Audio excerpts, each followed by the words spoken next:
इस बीच आप एक स्टॉक को देखिए, बजाज इलेक्ट्रिकल्स। याद रखिए ये CY16 के नए हाई पे है। आज सुबह इसके चार्ट में दिख रहा था, आई थिंक देखा, उसके बाद बात छोड़ दी इस पर। फ्रेंकली स्पीकिंग ये क्योंकि लग रहा था यार कि चार्ट बहुत, जो कैंडल है बहुत वाइल्ड हो गई है, शायद निकले 250 का नहीं जोन, लेकिन 250 भी निकला, 260 भी निकला, और CY16 का अगर आप देखें नया हाई छुआ है इसने।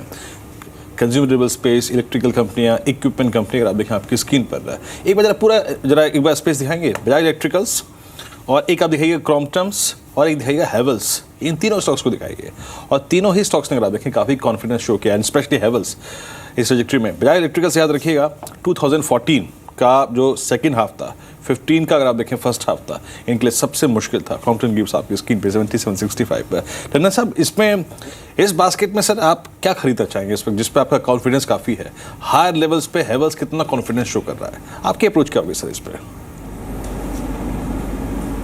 देखिए, ट्रेंड तो बहुत स्ट्रांग है तीनों स्टॉक्स, लेकिन वैल्यूएशन वाइज जो है मुझे नहीं लगता किसी में भी कंफर्ट है, और कंफर्ट से बहुत ज़्यादा मैं कहूँगा कि डिस्कम्फर्ट है। तो इस वक्त जो है मेरे हिसाब से ये क्षेत्र में एटलीस्ट मेरे पोर्टफोलियो में तो नहीं आएगा जी। चलिए, इस बीच कुछ और स्टॉक्स देखते हैं जहाँ पर इंटरेस्टिंग मूव देखने को मिल रहा है। आप देखिए मिड कैप में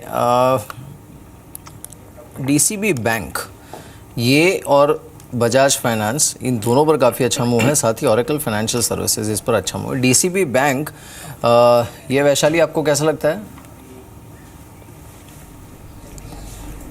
आई थिंक DCB बैंक काफ़ी फेवरेबल रहना चाहिए, बिकॉज ये स्टॉक में काफ़ी दिनों से रेंज बाउंड और थोड़ा ही रनअप हुआ है, तो और अपसाइड पोटेंशियल के लिए आई थिंक इसमें ज़रूर लेना चाहिए ये स्टॉक। जी हाँ, इस बीच एक बार मैं टॉप 10 काउंटर्स की श्रेणी में आता हूँ, वो काउंटर जो कि वॉल्यूम जनरेट कर रहे हैं। देखिए, कुछ देर में मैं F&O का जब एक्शन देखूंगा ना, तो उसमें देखूंगा एग्जैक्टली रोल ओवर्स की फिगर क्या है। रोल ओवर्स की फिगर बड़ी इंटरेस्टिंग मिही इसलिए है क्योंकि आप इस पूरी जुलाई की सीरीज को देखिए, सबसे ज़्यादा FIs ने अगर इंडेक्स में काम किया, अब पूरी सीरीज में लॉन्ग, एक बार एक भी दिन भी देखा नहीं मैंने कि उन्होंने बहुत स्ट्रॉन्ग सेल ऑफ की फिगर, ग्रिप छोड़ी नहीं है, ग्रिप छोड़ी नहीं उन्होंने। अगर आप देखें तो रोल ओवर के स्टैटिस्टिक्स देखेंगे। खैर, इस बीच आपकी स्क्रीन पर आप देखें, ये आप देखिए 57% रोल ओवर, और देखिए 57% रोल ओवर है। दैट मीन्स, मैं बताऊं आपको, ये इट्स 245 नाउ। दैट मीन्स ये फिगर अप्रॉक्सीमेटली जाएगी, अगर बाजार ठीक ठाक रहे इस हालात में, तो कम से कम नहीं तो ये 69 to 70% स्ट्राइक कर देगा, जो हालात है इस बाजार के, जिन लेवल्स पे है। और दैट मीन्स FIs की वो पोजीशन जो कि जुलाई के पूरे एंटायर मंथ लॉन्ग साइड पे रही, और निफ्टी, बैंक निफ्टी, वो काफ़ी हद तक रोल हो रही है। Look at roll over of Maruti, 67%, stock at all time high but still 67% roll over. That means आप देखिए कि ट्रेडर्स यहाँ पे क्या एक्सपेक्ट कर रहे हैं। लॉन्ग पोजीशंस काफ़ी अगर आप देखें अपने ये नेक्स्ट मंथ्स में कैरी कर रहे हैं। और एक दो जरा देखते हैं जो मोस्ट एक्टिव अगर आप देखिए रोल ओवर्स हैं। यहाँ पे निफ्टी बैंक का रोल ओवर देखिए आप 61% स्ट्राइक कर चुका है, और देखिए निफ्टी बैंक का रोल ओवर बहुत अच्छा है इस वक्त। इस बीच में एक दो स्टॉक्स और देखूँ, लेट्स चेक एशियन पेंट्स, यहाँ पे रोल ओवर कैसा है। एक फीलिंग अगर आप देखें, ये लेने की कोशिश करते हैं कि ट्रेडर्स इन प्राइसेस पे कितने कंफर्टेबल है। बॉस मुनाफा समेट लो या फिर नहीं, अभी और गुंजाइश बाकी है। 58% एशियन पेंट्स स्ट्राइक कर चुका है। एक बार आप जरा SBI और जरा बैंकिंग बास्केट का जो स्टॉक फ्यूचर्स है वहाँ भी दिखा दीजिए कितने रोल ओवर्स हुए हैं। और देखिए एशियन पेंट्स का कितना 58%। इस बीच मैंने बहुत देर से एक स्टॉक नहीं देखा था और अब देखा है मैंने। लुक एट भारती इंफ्राटेल 397, 17 रुपये ऊपर। आप जरा एक बार प्लीज़ भारती इंफ्राटेल को भी दिखाइए, वहाँ पे रोल ओवर्स कितने हैं।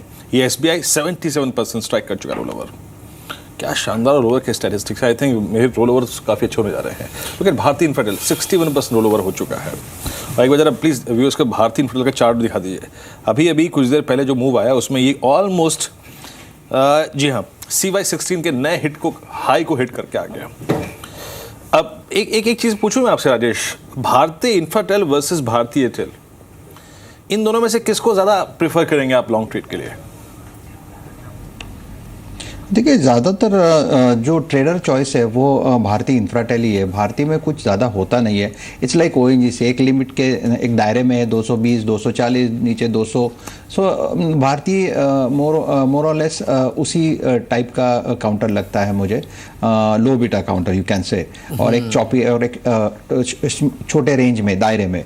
तो लेकिन अगर दो में से सिलेक्ट करना है तो भारती इंफ्राटेल मुझे ज़्यादा अच्छा लगता है। मूव भी अच्छा मिलता है, ट्रेडर चॉइस है यहाँ पे, 4-5% का का मुंह मिल जाता है।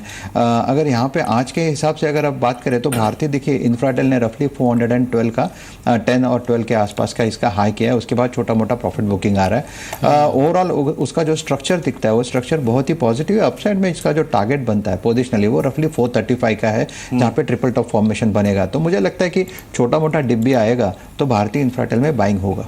बिल्कुल।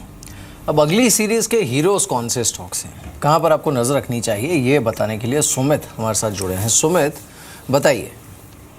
शुक्रिया मेहर। अगली सीरीज़ के लिए दो सबसे बड़े ट्रिगर जो रहने वाले हैं वो तो है, एक तो सेकंड टियर ऑफ कंपनीज़ के जो नंबर्स आने वाले हैं वो, क्योंकि मिड कैप की बहुत सारी कंपनियों के भी नंबर्स बाकी हैं, और दूसरा जीएसटी। ये दो ऐसे मुद्दे हैं जिनके ऊपर बाजार की नज़र रहने वाली। प्राइमा फेसी सबसे पहले तो उन्हीं आधार पर शेयर चुने गए हैं। पहला नाम जो है वो आयन एक्सचेंज का।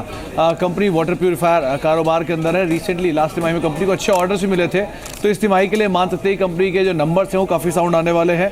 मुनाफा करीब करीब 2 से 3 गुना हो सकता है कंपनी इस तिमाही के अंदर पोस्ट करके दिखाए, यानी बढ़े हुए नंबर्स पोस्ट करके दिखाए। तो एक अच्छे नंबर्स और एक अच्छे मार्जिन्स के आधार पर आप इस कंपनी के ऊपर नजर रख सकते हैं। एक जो जानकारों की रिपोर्ट आई है, जिन जानकारों से हमने बातचीत की, उनका मानना है कि एक अच्छे नंबर्स की उम्मीद यहाँ पे देखी जा सकती है। इसके अलावा गति जीएसटी, क्योंकि एक अहम ट्रिगर है और जीएसटी के आधार पर वैसे भी इस शेयर को सबसे पहले प्रेफरेंस दी जाती है, और उम्मीदें लगाई जा रही है कि जीएसटी इस सेशन के अंदर पास हो जाएगा। अगर ऐसा होता है तो पूरे लॉजिस्टिक स्पेस पर नजर रखें, लेकिन मेजर फोकस आपका गति पे होना चाहिए, क्योंकि अदरवाइज भी कंपनी के नंबर्स के लिहाज से एक अच्छे वॉल्यूम्स की उम्मीद लगाई जा रही है।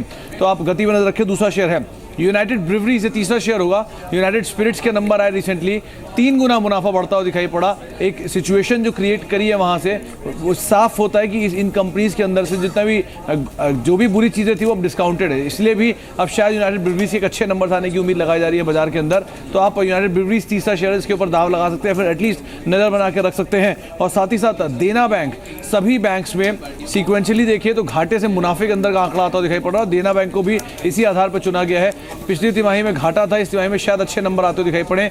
मिड कैप बैंक का सबसे बड़ा जो घाटे का आंकड़ा था वो देना बैंक का था पिछली तिमाही में, तो इस लिहाज से भी आप देख सकते हैं। और वैसे भी हालिया तेजी के बाद फिर गिरावट है, गिरावट के बाद एक सही दाम पे शेयर मिल रहा है, इस लिहाज से भी आप इसे देखें हो तो कुछ एक तेजी इसमें आते हुए दिखाई पड़े। और आखिरी में शुगर स्पेस से रेणुका शुगर, क्योंकि पार्टिसिपेशन बाकी शुगर में आ चुका है, रेणुका में नहीं आया। इस तिमाही के नंबर अच्छे आएंगे, घाटे से मुनाफे के अंदर कंपनी आएगी। और ये आकलन है, जैसे कल बातचीत भी हुई मैनेजमेंट से, उनका मानना है कि जो ब्राजील कारोबार है वो इस तिमाही में शायद प्रॉफिटेबल होता हुआ दिखाई पड़े। तो इस आधार पे भी आप रेणुका शुगर को देख सकते हैं। तो हो सकता है इस शेयर के अंदर भी कुछ एक तेजी आते हुए दिखाई पड़े, लेकिन किसी भी निवेश से पहले अपने वित्तीय सलाहकार की राय जरूर ले लें। जी, अगर आप देखेंगे कुछ सेटअप स्टॉक्स हैं जहाँ पर आपको होने वाले डेवलपमेंट्स के चलते नज़र रखनी चाहिए। शुगर स्पेस में रेणुका शुगर, गति का जिक्र किया यहाँ पर सुमित ने, बहुत बहुत शुक्रिया सुमित। लॉजिस्टिक्स में आप देखें गति इस पर ऑलमोस्ट डे हाई पर 183 का डे हाई था, वहाँ से थोड़ा सा रिट्रेस हो गया है। लेकिन मैं टॉपिक को थोड़ा चेंज करूँगा और मैं इन स्टॉक्स पर एक बार फिर से राय लूँगा। लेकिन मैं बात ही करना चाह रहा था कि पोस्ट नंबर्स देखिए, आपने मारुति को देखा, आपने एशियन पेंट्स को देखा, आपने डॉक्टर रेड्डीज को देखा। डॉक्टर रेड्डीज मेरे को बात करने में मजबूर कर रहा है कि रिवर्सल कहाँ कहाँ हो सकते हैं। अभी भारतीय एयरटेल का जिक्र मैंने किया था, it's in technicals it's almost a candle reversal, याद रखिए। यानी प्राइस पिछले दिन के हाई के ऊपर खुला, लेकिन अगर आप देखें उस दिन के नीचे आया कि सेटल हो गया। दूसरा अगर आप देखें स्टॉक है पीएनबी। आपको क्या लगता है मिस्टर टंडन, यहाँ पे पीएनबी इन नंबर्स के साथ विद 13.75% योर ग्रॉस एनपीएस, इस प्राइस पर 131 के प्राइस पर 65 रुपये का प्राइस था आपका Q3 के नंबर्स के दौरान। और भारतीय एयरटेल में इसलिए पूछ रहा हूँ, यहाँ पे नंबर्स ठीक ठाक थे, बट डेटा सेगमेंट में जो अब चैलेंजेस आ रहे हैं विद रिलायंस जियो, आप कंफर्टेबल हैं ऐसे प्राइसेस पे? देखिए, भारतीय एयरटेल को रिलायंस जियो से कोई फ़र्क नहीं पड़ेगा, बल्कि इनफैक्ट अगर एयरटेल उनको यूज़ करता है एज अ सर्विस प्रोवाइडर तो उनको भी फ़ायदा हो सकता है। उनका जो रेवेन्यू मॉडल है वो फेयरली स्टेबल है, रेंटल मॉडल है। अभी 2.2 के आसपास टेनेंसी है, अगर टेनेंसी बढ़ती है तो मार्जिन अपने आप बढ़ जाएगा। तो उसमें उनको उतना फ़र्क नहीं पड़ने वाला है जितना भारतीय को डायरेक्टली पड़ने वाला है, जहाँ पे डायरेक्ट कंपटीशन। तो अगर टेलीकॉम में देखना है तो टेलीकॉम इंफ्रास्ट्रक्चर प्लेयर्स थोड़ा ज़्यादा सेफ हैं बनिस्बत डायरेक्ट टेलीकॉम प्रोवाइडर्स। जहाँ तक पीएनबी की बात है, मैं अभी नहीं टिप्पणी करना चाहूँगा क्योंकि आज ही रिजल्ट आया, अभी फ्रैंकली मुझे देखने का मौका नहीं मिला है। इसमें रिलायंस जियो में ये भी है कि अब इसकी वेट करते करते करते अब ये इतना लंबा हो गया है कि फाइनली जब तक इनके फुल फ्लैज सेवा लॉन्च होगी तब तक पता नहीं क्या कुछ मार्केट ने इसमें से फैक्टर इन कर लिया होगा। हर सीरीज़ की शुरुआत में लगता है कि चलो इस सीरीज़ में हो सकता है कुछ नया होगा। अब अगस्त में तो खैर पहले डेट ही आ गई थी कि अगस्त में लॉन्च हो जाएगी सीरीज़, देखना होगा क्या होता है इस पर। लेकिन हाँ ये ज़रूर है कि ये 1040-50 के आगे किसी तरह रिलायंस कोशिश करता है, बट समहाउ निकल नहीं पाता। एक तो कैस्ट्रॉल है, इस पर आप नज़र रखिए, ये है बजाज फाइनेंस है, इंडिया सीमेंट्स है, ये कुछ ऐसे हैं जहाँ पर आज सबसे ज़्यादा एक्शन हमने अगस्त सीरीज़ के लिए देखा है। तो ये बिल्डअप जो है वो हो सकता है फेवरेबल आने वाले समय में भी रहे। लेकिन एक बार पेंट स्टॉक्स पर वैशाली आपकी राय क्या है? एशियन पेंट्स ने जिस तरह का मूव दिया है that has followed through across the board सारे ही पेंट स्टॉक्स में, अगर आप देखें आपके पिक क्या है यहाँ पर? डेफिनेटली आज सुबह ही जैसे देखा कि एशियन पेंट इतनी अच्छी तरह से चल चुका है, तो नेक्स्ट ऑफ कोर्स ध्यान रह जाता था शालीमार पेंट और कंसाई नेरोलैक और Berger paint. So I think फिलहाल शालीमार पेंट में काफ़ी अपसाइड का पोटेंशियल है और मैंने रेकमेंड भी किया है। 149 लेवल्स के ऊपर ब्रेकआउट दे रहा है and one can look for a target of 165-170। So I think ये स्टॉक में रनअप आना चाहिए। इस बीच आप देखिए India cements in the mid cap cement basket 122.20 पर लगभग 5% ऊपर। याद रखिए ये अपने ट्रेडिंग करियर के इस बार में CY16 के अगर आप देखिए नए हाइज पे हैं और frankly speaking yes it's in 52 week high for India cements, 52 हफ्तों का नया उच्चतम स्तर। राजेश आई मीन इस चार्ट पे ना मुझे फ्रेंकली स्पीकिंग बहुत कॉन्फिडेंस था और आज ही से नहीं, मुझे 92 रुपये के प्राइस से बड़ा कॉन्फिडेंस था मेरा खुद का। अब 122 रुपये पैसे में कमा चुका हूँ, लेकिन दिक्कत यह है कि जब हम डेली चार्ट्स को बहुत अगर आप देखें वाइड करके देखते हैं तो हमको ये नहीं मालूम कि पैसा गुंजाइश और कितना कमाने की है।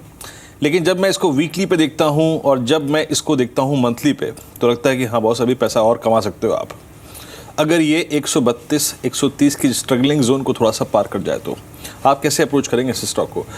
आप 20 रुपये कमा रहे हैं लेकिन अभी और कमाने की गुंजाइश है, इस पर क्या कहेंगे आप? देखिए फ़िलहाल तो मैं यही कहूँगा क्योंकि जो सीमेंट सेक्टर एज सच है सब ने आउट परफॉर्म किया है। ACC पकड़ो, अंबुजा, अल्ट्राटेक और उसके साथ इंडिया सीमेंट भी। इनफैक्ट इंडिया सीमेंट मैं यह कहूँगा कि ये वैल्यूएशन इसके बाकी उनके काउंटर पार्ट जो है उसके साथ अपना वैल्यूएशन मैच करने की कोशिश कर रहा है और उसके चलते ज़्यादा से ज़्यादा 134-135 तक का लेवल मैं यहाँ से देखता हूँ। इनफैक्ट आज हमने देखी एक शॉर्ट कवरिंग रैली, एक additional short covering rally following expiry. तो मुझे लगता है कि ये रैली में भी अगर एक्सटेंड हो जाए तो ज़्यादा से ज़्यादा 134-135 का जो लेवल है, मुझे लगता है कि वीरेन वो एक इम्पॉर्टेंट जो लेवल रहेगा कि जो वॉच करना पड़ेगा, क्योंकि ब्रेकआउट तो फिलहाल तो आया नहीं है और रैली जो हमने देखी है वो रफली 92-93 लेवल से देखी है। तो कहीं ना कहीं ऐसा लगता है कि continuation of the rally should be maximum up to 134 level. तो यहाँ पे जो शॉर्ट टर्म बेस बनता है, शॉर्ट टर्म सपोर्ट है as far as the early chart is concern, वो रफली है 119-120 के आसपास। तो अगर किसी को BTST करना है तो आपका स्टॉप लॉस रहेगा 118 का। चलिए थोड़ा सा अर्निंग सीजन पे एक बार फिर से बात करते हैं और मिस्टर MP तापड़िया हमारे साथ सुप्रीम इंडस्ट्रीज से हैं। बात करने के लिए वजह नतीजों को देखते हैं, उसके बाद बात करेंगे। यहाँ पे सेल्स का आप देखें इस क्वार्टर में ड्रॉप हुआ है, यहाँ पे सब्सटेंशियल ड्रॉप है करीब 7% का अगर आप देखें। और इस बीच अगर आप इनके ये सेल्स के फिगर है, आप देखिए स्टॉक 18 रुपये नीचे कारोबार करता है। बड़े साहब नमस्कार, कार्यक्रम में स्वागत है सर। एग्जैक्टली इस बार हिट आपको सबसे ज़्यादा किस सेगमेंट में पहुँचा है जिसके चलते आपकी सेल्स ड्रॉप हुई है सर? हेलो तापड़िया साहब सुन पा रहे हैं आप मेरे को? हाँ जी हेलो। हाँ सर, एग्जैक्टली ये सेल्स ड्रॉप का कारण क्या था सर? मेजर कहाँ पे डेंट पड़ा है इस बार, किस सेगमेंट में? नहीं हमारा क्या बोल रहे हैं आप सर? आपके जो सेल्स में ड्रॉप हुआ है मिस्टर तापड़िया, उसकी मुख्य वजह क्या रही है? ये तो जीग्रोथ हुआ है। उसका वजह यह कि पिछले साल जो अप्रैल जून था वो हमारा पिछला साल था जुलाई से मार्च का था, जुलाई से जून होता था हमारा साल। हेलो जी सुन रहा हूँ मैं, बोलिए बोलिए। जून था तो अप्रैल से जून में जो हमारे व्यापारी को पूरे साल का एक टारगेट देते हैं, तो वो टारगेट जो नहीं कर पाते हैं वो साल के लास्ट महीने में टारगेट पूरा करते हैं। तो कंपेरेबल टारगेट था वो लास्ट क्वार्टर, अप्रैल जून का जो लास्ट क्वार्टर, इस बार जो अप्रैल जून है वो हमारे नए साल का पहला क्वार्टर है। अब हमारा साल जुलाई जून से बदलकर अप्रैल से मार्च हो गया। बिल्कुल sir. Now in that case Q-on-Q basis पे अगर हम देखें सीक्वेंशली, तो अगले क्वार्टर से या फिर आने वाले 1-2 क्वार्टर में क्या उम्मीद है आपको मार्जिन्स में कितना सुधार देखने को मिल सकता है? एबिटा का आउटलुक क्या लग रहा है आपको फॉर नेक्स्ट 2 क्वार्टर्स?